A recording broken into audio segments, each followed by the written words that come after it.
नमस्कार, AB star news देख रहे हैं आप और हमारी देवभूमि में मैं हूं आपके साथ सोहन सिंह।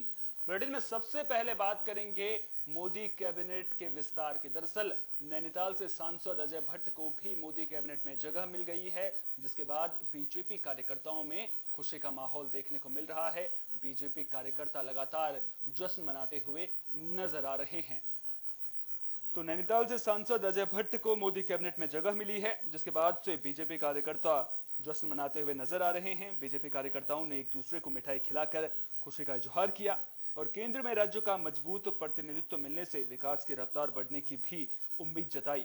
बता दें कि अजय भट्ट को मोदी कैबिनेट में रक्षा और पर्यटन मंत्रालय में राज्य मंत्री बनाया गया है। इस दौरान पूर्व नगर पंचायत अध्यक्ष पवन कुमार चौहान ने उम्मीद जताई कि सांसद भट्ट को केंद्रीय राज्य मंत्री बनाने से क्षेत्र के विकास में तेजी आएगी। उन्होंने सांसद अजय भट्ट को केंद्रीय राज्य मंत्री बनने पर कहा कि भट्ट को पार्टी के प्रति कर्मठता और निष्ठा का प्रतिफल मिला है। उन्होंने कहा कि उनके द्वारा रक्षा एवं पर्यटन क्षेत्रों में तेजी से काम किया जाएगा, जिसका सीधा फायदा उत्तराखंड को भी मिलेगा।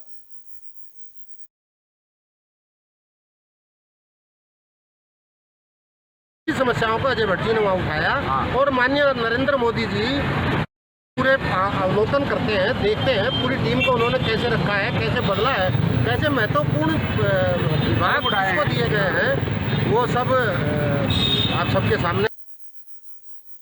उत्तराखंड में ग्राम प्रधान संघ का प्रदर्शन देखने को मिल रहा है। ग्राम प्रधान संघ अपनी 12 सूत्रीय मांगों को लेकर लगातार आवाज बुलंद कर रहा है, जिसको लेकर ब्लॉक ऑफिस में भी तालेबंदी की जा रही है।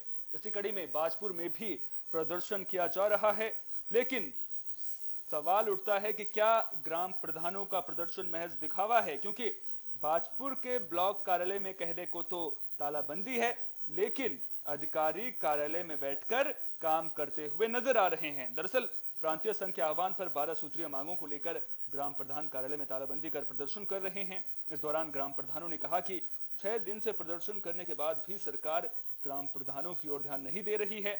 मामले को लेकर जब बीडीओ से बात की गई तो उन्होंने बताया कि जनता के कार्य को कार्यालय में बैठकर नहीं किया जा रहा है। कुछ सरकारी कामों और समीक्षाओं को लेकर अधिकारी ऑफिस में काम कर रहे हैं। तो सबसे बड़ा सवाल यहां पर यह उठता है कि जिस तरह से बाजपुर में प्रदर्शन हो रहा है, जिस तरह से वहां पर ब्लॉक ऑफिस में तालेबंदी की बात तो कही जा रही है, लेकिन जब अधिकारी अंदर बैठकर काम कर रहे हैं, विभागीय कामों की समीक्षा की जा रही है, सरकारी योजनाओं का काम किस तरह से चल रहा है वो भी देखा जा रहा है, तो सवाल यहां पर यह उठता है कि क्या ये प्रदर्शन महज दिखाने के लिए किया जा रहा है।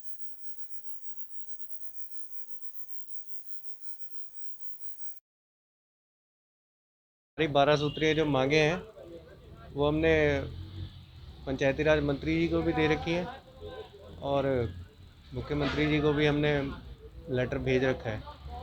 और सर आज 6 दिन हो गए मैं आज धरना देते हुए, ठीक है, अभी तक तो सर कोई सुनवाई है नहीं। कर्मचारी जो अंदर बैठे हैं अपना ऑफिस रिकॉर्ड का काम कर रहे हैं। पब्लिक की आवाजाही तो बिल्कुल बंद की गई है, इसलिए पब्लिक के काम नहीं हो पा रहे हैं। और काम तो सिर में है, जनपद से समीक्षा हो रही है, शासन लेवल से समीक्षा हो रही है, कार्य करके तो दिया जाना है। तो कुछ रिपोर्टों का काम और रिकॉर्ड को अपडेट करने का काम बैठ करके अपने अपने काउंटरों पर जिसको मिल रहा है तो वही काम हो पा रहा है। बाकी पब्लिक डीलिंग के कार्य बिल्कुल बंद हो गए हैं। इससे जनता के सारे काम प्रभावित हैं, क्योंकि सुबह ही आकर के ग्राम प्रधानों द्वारा दोनों गेटों पर ताले लगा दिए जाते हैं और सभी कर्मचारी जो अपने सीटों पर बैठे होते हैं उनको सीट से उठा करके बाहर कर दिया जाता है कि बिल्कुल काम बंद रहेगा। फिर भी कुछ कर्मचारी जो हैं अपने अभिलेख पूरे करने का कार्य कर रहे हैं। उत्तराखंड में सरकार जनता तक स्वास्थ्य सुविधाएं पहुंचाने के लिए तमाम कोशिशें कर रही है। कोरोना काल के दौरान जब हालात बिगड़े तो उसके बाद से लगातार जो हेल्थ सेक्टर है उसमें इंफ्रास्ट्रक्चर को बढ़ावा भी दिया जा रहा है, लेकिन क्या जमीनी स्तर पर जो तस्वीरें हैं वो साफ नजर आ रही हैं? क्या जमीनी स्तर पर काम हो रहा है? ये अपने आप में बड़ा सवाल है, क्योंकि दिनेशपुर से जो खबर सामने आ रही है वो खबर हैरान करने वाली है। आपको बता दें कि मारपीट में घायल एक युवक दिनेशपुर के प्राथमिक स्वास्थ्य केंद्र में इलाज के लिए पहुंचता है, घंटों तक इंतजार भी करता है, लेकिन उसके बावजूद अस्पताल में उसका इलाज नहीं हो पाता है, जिसके बाद सवाल उठता है कि क्या जमीनी स्तर पर हमारी स्वास्थ्य सुविधाएं इतनी दुरुस्त हैं? क्योंकि अगर एक घायल को इलाज नहीं मिल पा रहा है तो सवाल उठना लाजमी है, जिसके बाद घायल युवक को जिला अस्पताल की शरण लेनी पड़ती है। लेकिन ये जो खबर है वो अपने आप में कई सवाल खड़े कर रही है कि स्वास्थ्य सुविधाओं को लेकर के जो इंफ्रास्ट्रक्चर है वो हमारा कितना मजबूत है। जब प्राथमिक स्वास्थ्य केंद्र तो बना दिया गया, लेकिन वहां पर जब घायल को इलाज ही नहीं मिल पा रहा है तो सवाल उठने लाजमी हैं। थी कान पे चोट लगी हुई थी और मैं ये पुलिस थाने में आया। मुझे सर यहाँ पे लेके चले गए अपना सरकारी हॉस्पिटल में, और सर 15-20 मिनट पहले बैठे रहे हम, और बाद में उन्होंने बोला 15 मिनट और रुक जाइए, डॉक्टर आने वाला है। पूरे 1.5 घंटे तक कोई डॉक्टर नहीं आया, कोई मेरा फर्स्ट एड किट नहीं दी गई। मेरा बहुत बुरा हाल था, मेरे 22 टाँके आए मेरे कान पे, मगर कोई ट्रीटमेंट नहीं हुआ मेरा। इसके बाद मैं रुद्रपुर जिला अस्पताल में जाके अपना ट्रीटमेंट करवाया मैंने, कोई सुनवाई नहीं हुई, उल्टा मुझे गलत शब्द बोला गया वहाँ पे। थी कान पे चोट लगी हुई थी और मैं ये पुलिस थाने में आया। मुझे सर यहाँ पे लेके चले गए अपना। उत्तराखंड में अगले साल चुनाव होने हैं और चुनाव को लेकर विपक्षी पार्टियों ने सरकार की घेराबंदी करनी भी शुरू कर दी है, क्योंकि सभी पार्टियां चुनाव में जीत दर्ज करना चाहती हैं। कांग्रेस पार्टी भी बेरोजगारी और महंगाई के मुद्दे को लेकर प्रदर्शन करते हुए नजर आ रही है। लगातार सरकार से मांग कर रही है कि जो महंगाई है उसे कम किया जाए। नरेंद्र नगर के पंत चौराहे पर कांग्रेस कार्यकर्ताओं ने महंगाई को लेकर प्रदर्शन किया है। बढ़ती महंगाई, बेरोजगारी और भ्रष्टाचार को लेकर कांग्रेस कार्यकर्ताओं ने मोदी सरकार के खिलाफ जमकर नारेबाजी की। इस दौरान कांग्रेस कार्यकर्ताओं ने सरकार से महंगाई कम करने की मांग की है।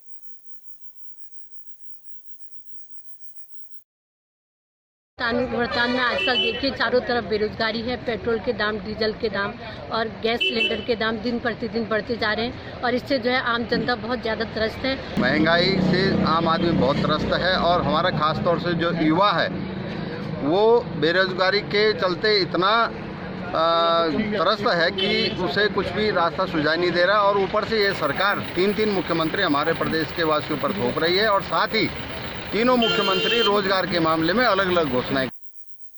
कोरोना की दूसरी लहर की रफ्तार भले ही कम हो गई हो, लेकिन अभी भी कई लोग ऐसे हैं जो कोरोना महामारी का दंश झेल रहे हैं। कई लोग ऐसे हैं जिन्हें 2 वक्त की रोटी नहीं मिल पा रही है क्योंकि उनका रोजगार छिन गया है।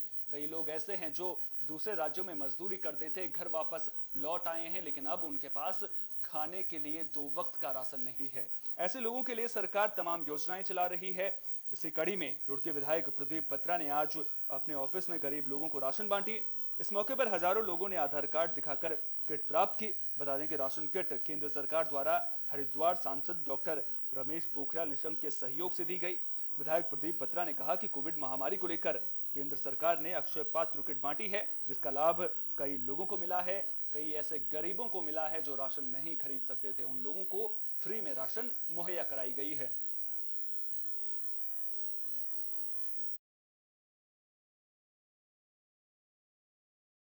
आया हुआ जिसमें पूरे महीने का राशन है, जिसमें मसाले से लेके, दाल से लेके, चावल से लेके, आटा, रिफाइंड, नमक, तिल, चीनी, तेल सभी मौजूद है। तो ये कोरोना में जो लोग परेशान हुए हैं, जिनके रोजगार छूट गए, उनके लिए किट थी, और सभी को यहाँ पर किट दी गई। सबके आधार कार्ड लिए गए, सबके कार्ड चेक करके सबको वितरित की गई, और पूरी व्यवस्था पूर्ण ये कार्यक्रम किया गया। और मैं धन्यवाद करता हूँ अपने सांसद रमेश पोखरियाल निशंक जी का, जिन्होंने ये किट भेजी और हम उनके द्वारा ये किट जो है यहाँ पर बांट सकें।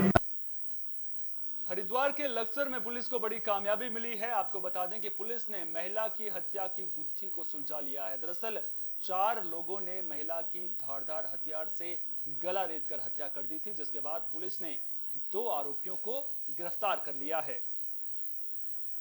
तो हरिद्वार के लक्सर में पुलिस ने हत्याकांड का खुलासा कर दिया है। मामला खानपुर थाना इलाके के दल्लावाला गांव का है। दरअसल शनिवार देर रात को जमीनी विवाद के चलते 4 लोगों ने महिला कमलेश की गला रेतकर हत्या कर दी थी। मामले का खुलासा करते हुए पुलिस ने 2 आरोपियों को गिरफ्तार किया है। 2 आरोपी अभी भी पुलिस की गिरफ्त से बाहर हैं, जिनकी गिरफ्तारी के लिए लगातार दबिश दी जा रही है।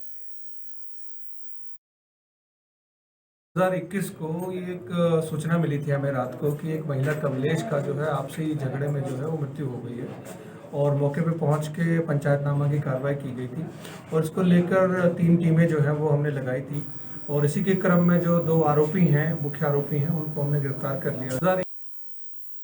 उत्तराखंड में अगले साल चुनाव होने हैं और चुनाव को लेकर के सभी पार्टियों ने जोर आजमाइश शुरू कर दी है। कांग्रेस पार्टी भी मिशन 2022 की तैयारियों में जुट गई है, जिसको लेकर बैठकों का सिलसिला भी शुरू हो चुका है। आपको बता दें कि कांग्रेस पूरी तरह से एक्टिव नजर आ रही है। चुनाव की तैयारियों को लेकर कांग्रेस की महिला पर्यवेक्षक नमिता मेहरा रुड़की पहुंची, जहां उन्होंने कांग्रेस महिला मोर्चा के अध्यक्ष से मुलाकात की। कांग्रेस महिला जिलाध्यक्ष ने बताया कि हरिद्वार की 11 विधानसभा में महिला विंग की समस्याओं और उनके द्वारा किए गए काम को लेकर चर्चा की गई। उन्होंने हाईकमान से गुहार लगाई है कि अगर वे 2022 के आने वाले चुनाव में महिला चेहरा उतारते हैं तो वे उत्तराखंड में बम्पर वोट से जीत दर्ज करेंगे। तो मिशन 2022 को लेकर के कांग्रेस पूरी तरह से एक्टिव नजर आ रही है। दरअसल चुनाव नजदीक हैं, ऐसे में कोई भी पार्टी कोर कसर नहीं छोड़ना चाहती है। लिहाजा कांग्रेस भी पिछले बार के चुनावों में जो कुछ भी खामियां रह गई थी उन्हें दुरुस्त करने की कोशिश करती हुई नजर आ रही है। साथ ही साथ सरकार को भी घेरने की कोशिश लगातार की जा रही है, लेकिन सरकार को घेरने से पहले कांग्रेस के लिए अपने संगठन को मजबूत करना बेहद जरूरी है। और इसी कड़ी में महिला मोर्चा को मजबूत करने के लिए जो महिला मोर्चा की जो एक कांग्रेस पर्यवेक्षक थी वो यहां पर पहुंची थी। उन्होंने महिला मोर्चा के सदस्यों के साथ बैठक की और उनकी समस्याओं को जाना। और अब ये उम्मीद जताई जा रही है, जो कांग्रेस की महिला मोर्चा की जिलाध्यक्ष हैं वो ये उम्मीद जता रही हैं कि जो उनकी समस्याएं हैं उनको राहुल गांधी और प्रियंका गांधी तक पहुंचाया जाएगा। मिले तो अच्छा लगा उनसे मिलके, और इनकी कितनी रिस्पेक्ट करते हैं वो तो हमें सामने दिख गया। और ये मैडम खुद ही सबकी कितनी रिस्पेक्ट करती है वो हमें दिख रहा है। और ये टिकट के लिए आगे आएंगी और उनको मिल ही जाए तो ज़्यादा ही अच्छा है, क्योंकि हम तो इनके लिए आगे भी जहाँ तक पहुँचाएंगे बात पहुँचाएंगे जरूर। सरकार में, उत्तराखंड सरकार में कितनी उथल पुथल मची हुई है और देश के क्या हालात हैं और उत्तराखंड के बेसिकली क्या हालात हैं। उत्तराखंड के इतनी खराब। काशीपुर में एक व्यक्ति का शव झाड़ियों में पड़ा मिला है। आशंका जताई जा रही है कि एक हाथी ने कुचलकर इस व्यक्ति की हत्या कर दी है, क्योंकि जो शव है वो जंगल में झाड़ियों में पड़ा हुआ मिला है। तो बाजपुर के बन्नाखेड़ा वन क्षेत्र में एक व्यक्ति का शव झाड़ियों में मिला। आशंका जताई जा रही है कि व्यक्ति की मौत हाथी के हमले से हुई है। फिलहाल पुलिस ने शव को कब्जे में लेकर पोस्टमार्टम के लिए भेज दिया है। युवक की पहचान बाजपुर के भीकमपुरी गांव के रहने वाले गुलाम नबी के रूप में हुई है, जो बाइक से जंगल की ओर जा रहा था। लेकिन जब वो देर रात तक घर नहीं पहुंचा तो परिजनों ने उसकी तलाश शुरू कर दी। छानबीन करने पर गुलाम नबी का शव झाड़ियों में मिला। छानबीन के दौरान पुलिस को शव के पास हाथी के पांव के निशान भी दिखाई दिए। आशंका जताई जा रही है कि हाथी ने कुचलकर व्यक्ति को मौत के घाट उतार दिया है, लेकिन अब पोस्टमार्टम रिपोर्ट में मौत की क्या वजह निकलकर सामने आती है, उसके बाद ही जो व्यक्ति की मौत हुई है उसके कारणों का खुलासा हो सकेगा। बन्नाखेड़ा के भीकमपुरी में एक व्यक्ति कल शाम से लापता था। जब परिजनों के द्वारा तलाश की गई तो सुबह उसका शव मिला है और ऐसा संभावना जताई जा रही है कि हाथी के द्वारा उसको मारा गया है। ये मृतक को पंचायतनामा भर के हमने भिजवा दिया है और आगे की कार्रवाई की जा रही है। बन्नाखेड़ा के भीकमपुरी में एक व्यक्ति कल शाम से। रुड़की के दुर्गा मंदिर में एक नए पुजारी की नियुक्ति कर दी गई है। दरअसल पुराने पुजारी को लेकर के कई तरह की शिकायतें मिल रही थी, जिसके बाद मंदिर समिति ने यह फैसला किया है और अब नए पुजारी की नियुक्ति जो है मंदिर में कर दी गई है। तो रुड़की के दुर्गा चौक मंदिर समिति ने दुर्गा मंदिर में नए पुजारी को नियुक्त कर दिया है। समिति के मुताबिक पहले मंदिर में सेवाएं देने वाले पुजारी के खिलाफ कई श्रद्धालुओं ने लिखित शिकायत दी थी, जिसके बाद ये कार्रवाई की गई है। आपको बता दें कि रुड़की के सिविल लाइंस में मीडिया को संबोधित करते हुए समिति के अधिवक्ता प्रवीण तोमर ने मंदिर के पुराने पुजारी जगदीश पेंडुली पर गंभीर आरोप लगाए। उन्होंने कहा कि उनके खिलाफ लंबे समय से काफी शिकायतें मिल रही थी। इसके साथ ही उनके द्वारा मंदिर के गल्ले से मंदिर परिसर के सीसीटीवी कैमरे बंद करने के बाद पैसे चोरी करने का आरोप भी लगाया गया था। पूर्व सांसद और समिति संरक्षक रोजेंद्र बॉडी ने कहा कि मंदिर में जेवरात, नकदी और कपड़ों के रूप में काफी कीमती सामान श्रद्धालुओं के द्वारा चढ़ाया जाता है, लेकिन सामान में काफी हेरफेर के मामले सामने आ रहे थे, जिसके बाद अब नए पुजारी को नियुक्त कर दिया गया है। समाज में भ्रम फैलाया गया कि ये मंदिर में कोई समिति नहीं है, क्योंकि समिति ने कभी प्रेस नहीं की, समिति ने कभी प्रेस रिपोर्ट नहीं की, तो उसके बारे में समाज में जानकारी नहीं थी। अध्यक्ष जी हैं अशोक वर्मा जी, समिति के अध्यक्ष हैं, संरक्षक हैं पूर्व बाडी जी, पूर्व MP साहब हैं बाडी जी, अग्रवाल साहब हैं, सत्येंद्र जी हैं सचिव जो हैं, ये सब लोग पिछले कम से कम 25-30 सालों से वहाँ काम कर रहे हैं। सब लिखित में शिकायतें हैं, बहुत सारी हैं, मैं यहाँ कहना उचित नहीं समझूंगा। बहुत सारी लिखित में उनके खिलाफ शिकायतें हैं करेगी। क्या पुजारी जी की कोई जांच कराई जाएगी आपकी तरफ से? पुजारी की जांच जो हुई करेगी। अब तो केस उसने अदालत में चालू हो गया है। उसने कहा कि समिति के लोग चोर हैं जिन्होंने इसे बनाया, तो अदालत में प्रूफ हो जाएगा कि कौन चोर है, कौन अच्छा, कोई वो है। तो पंडिता को लेना, उन्हें वीडियो वायरल भी देखी होगी, उन्हें भक्तों को मारा।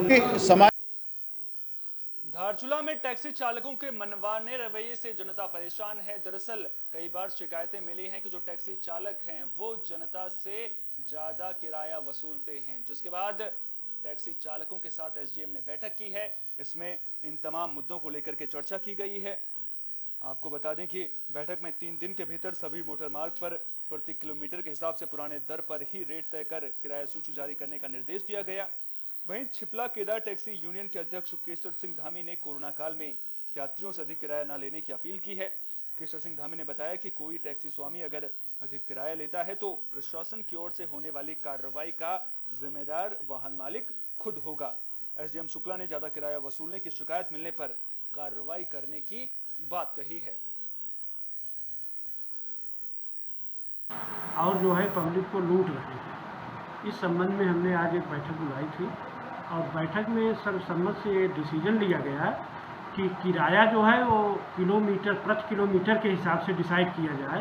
तो हमने कहा कि धारचूला से नीचे जो हमारा क्षेत्र है, कहीं भी गाड़ी जाए तो वहाँ का किराया जो है किलोमीटर के हिसाब से डिसाइड किया जाए और जो है पब्लिक को लूट रहे। इस संबंध में हमने सवाल खड़े हो रहे हैं और बीजेपी नेता ने उनकी कार्यशैली को लेकर सवाल खड़े किए हैं। सवाल पूछा है कि जो भी निर्माण कार्य हो रहे हैं उनमें धांधली क्यों बढ़ती जा रही है। जो स्वागत बोर्ड लगाए गए हैं उनके लिए यूपी से ही फर्म से क्यों लगवाए गए हैं, उत्तराखंड में क्या कोई फर्म नहीं है। तो सतपुली में नगर पंचायत अध्यक्ष की कार्यशैली पर सवाल खड़े हो रहे हैं। बीजेपी के युवा नेता जगदम्बा डगवाल ने कहा है कि नगर पंचायत ने 3 स्वागत बोर्ड लगाए जो यूपी के फर्म ने लगाए, क्या उत्तराखंड में कोई ऐसी फर्म नहीं है जो बोर्ड लगाती हो। उन्होंने कहा कि इन बोर्ड के लिए केवल 3 ही कोटेशन आई है, वो भी उत्तर प्रदेश से, जबकि इनके टेंडर उत्तराखंड के अखबारों में छपे थे।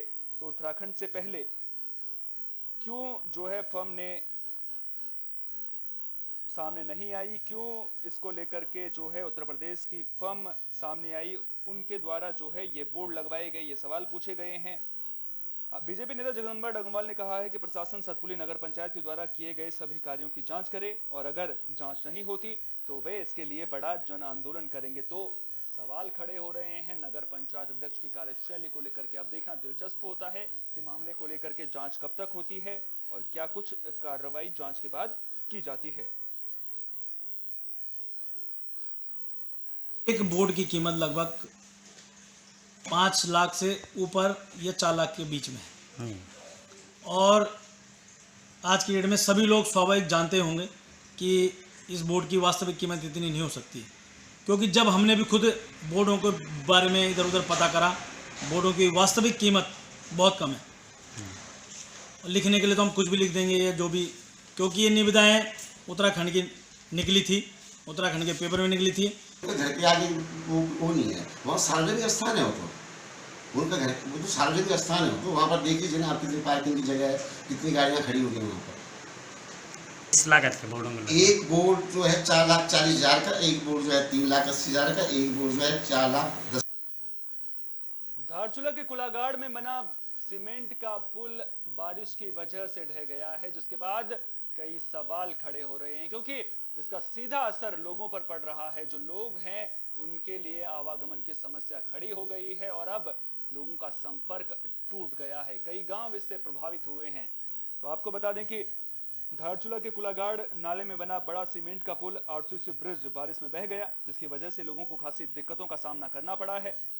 पुल बहने से उच्च हिमालयी इलाके के सभी गांव प्रभावित हुए हैं, गांवों का संपर्क टूट गया है। वहीं बीआरओ ने तत्काल राहत का काम शुरू कर दिया है। बीआरओ कब तक इस बड़ी चुनौती से निपट पाता है, ये देखना दिलचस्प रहेगा।